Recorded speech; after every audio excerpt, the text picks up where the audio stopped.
Bonjour chers palabreurs et chères palabreuses. Aujourd'hui, je vais notamment parler de Denis Christelle Sassou Nguesso parce que il y a trop de personnes qui racontent et qui relatent des fariboles autour de sa volonté de pouvoir expliciter et notamment affirmer ce qu'il veut pour le Congo que nous voulons. Moi, je crois que Sassou mérite une retraite apaisée. Et si son fils veut devenir président de la République, le mal, il est où? Moi, je ne suis pas contre la personne de Sassou Nguesso, mais moi, je suis pour la retraite apaisée de Denis Sassou Nguesso. Parce que ce monsieur a été le président de notre République. Il a fait les bonnes et les mauvaises choses. Il ne faut pas faire le bilan de son mal, car le bilan du mal de ce monsieur va nous amener nulle part. Et même si vous faites le bilan du mal, ça va vous amener où?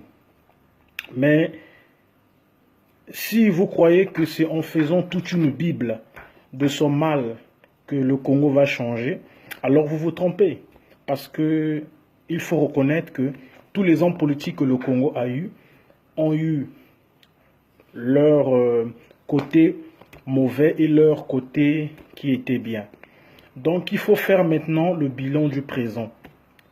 Même si vous dites que oh non, il a volé, mais tout le monde a volé. Il faut aujourd'hui être sérieux au Congo. Sassou mérite une retraite apaisée pour que les autres continuent à diriger le pays. Il n'est pas le seul Congolais, parce que ce pays-là, ce n'est pas son pays, c'est le pays de tous les Congolais. Il n'a jamais acheté ce pays-là à qui que ce soit. Donc, pour moi, il faudrait garantir à Sassou les conditions pacifiques et à lui amener à comprendre que s'il quitte le pouvoir, il n'a pas le droit d'avoir peur. Nous devons le protéger. C'est notre baobab politique. On n'a pas le droit de le menacer. On n'a pas le droit de vouloir se venger. Il faudrait qu'on puisse sortir de ces pensées néfastes de la sassophobie.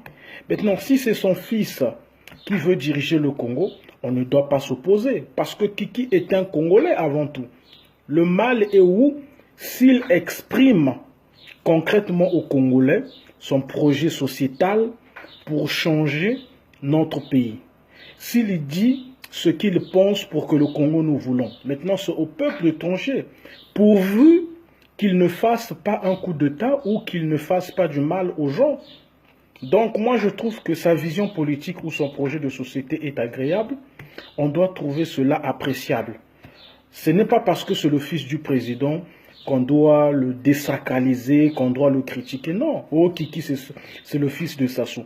Mais vous voulez qu'il soit le fils de qui? Est-ce qu'il a eu le choix? Dites-moi. S'il fallait choisir, moi j'allais peut-être être à sa place. Parce que beaucoup qui supportent Ntoumi aujourd'hui n'allaient pas choisir Ntoumi comme père. Beaucoup qui supportent même Kolela allaient aussi aimer de choisir Kolela comme père. Donc, ce qui compte, c'est ce qu'il doit faire de bien pour le pays. Et être le fils de quelqu'un, ce n'est pas un péché. Kiki devient le président de la République. Le mal, il est où? C'est la question qu'on doit se poser. Est-ce que c'est mauvais? Il va présenter sa candidature et c'est au peuple de trancher. Car ce n'est pas parce qu'il ressemble à son père qu'il serait forcément celui qui fera les fautes de son père. Donc il faudrait qu'on puisse sortir un peu de ces discutaillements qui d'ailleurs ne sont que des discutaillements qui sont en train de nous retarder.